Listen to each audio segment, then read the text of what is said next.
छत्तीसगढ़ विधानसभा के नए नेता प्रतिपक्ष नारायण चंदेल को जो जिम्मेदारी दी गई है, चंदेल का नाम दिल्ली में ही तय हो गया था। धर्मलाल कौशिक खुद ही प्रस्तावक थे। बीजेपी विधायक दल की बैठक में बुधवार को प्रदेश प्रभारी डी पुरंदेश्वरी ने उनके नाम की घोषणा की। इस बैठक में प्रदेश के सह प्रभारी नितिन नवीन और संगठन के महामंत्री अजय जामवाल भी मौजूद रहे।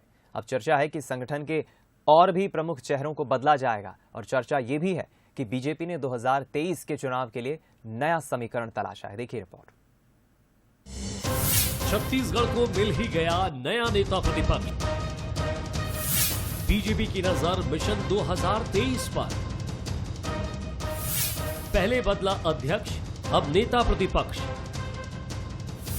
चेहरों में छिपे सियासी समीकरण। नारायण चंदेल अब छत्तीसगढ़ के नेता प्रतिपक्ष होंगे। बीजेपी ने उन्हें ये नई जिम्मेदारी कुछ सोच समझकर ही दी है।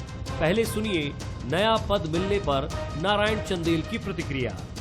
हम सबको मालूम है कि छत्तीसगढ़ में जो कांग्रेस की सरकार है, श्री भूपेश बघेल जी के नेतृत्व में जो चल रही है, उसको उखाड़ करके फेंकना और आने वाले 2023 के चुनाव में छत्तीसगढ़ में शान से कमल खिलाना, यह हमारी पहली प्राथमिकता है। निशाने पर कांग्रेस है।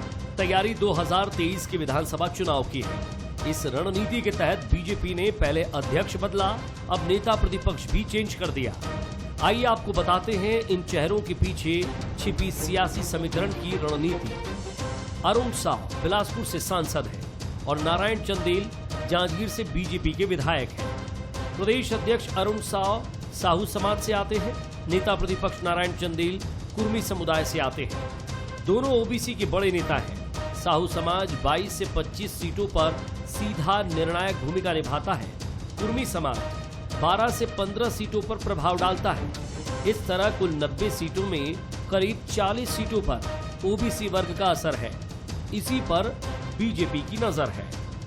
प्रदेश अध्यक्ष भी बदले गए, अब नेता प्रतिपक्ष भी बदलने की बात हो रही, मगर जो भी बदल लें, मगर इनके बदलने से कुछ नहीं होगा, क्योंकि उनके जो कार्यकर्ता है, भारतीय जनता पार्टी के लोग कार्यकर्ताओं को 15 साल सत्ता में रहने के बाद उनको नजरअंदाज कर दिया गया। इसी कारण आज सिर्फ नेता बचे हैं, कार्यकर्ता नहीं बचे हैं। जानकारों की माने तो छत्तीसगढ़ में ओबीसी वोटर्स 50% से ऊपर है और कांग्रेस का चेहरा मुख्यमंत्री भूपेश बघेल भी कुर्मी समाज से आते हैं। इसलिए बीजेपी ने अपनी रणनीति में बदलाव किया है। बीजेपी ने ओबीसी के 2 बड़े नेताओं को पार्टी का चेहरा बना दिया है। अब देखना होगा ये चेहरे बीजेपी की नैया को पार लगा पाते हैं या नहीं। आदित्य नामदेव, बंसल न्यूज, रायपुर।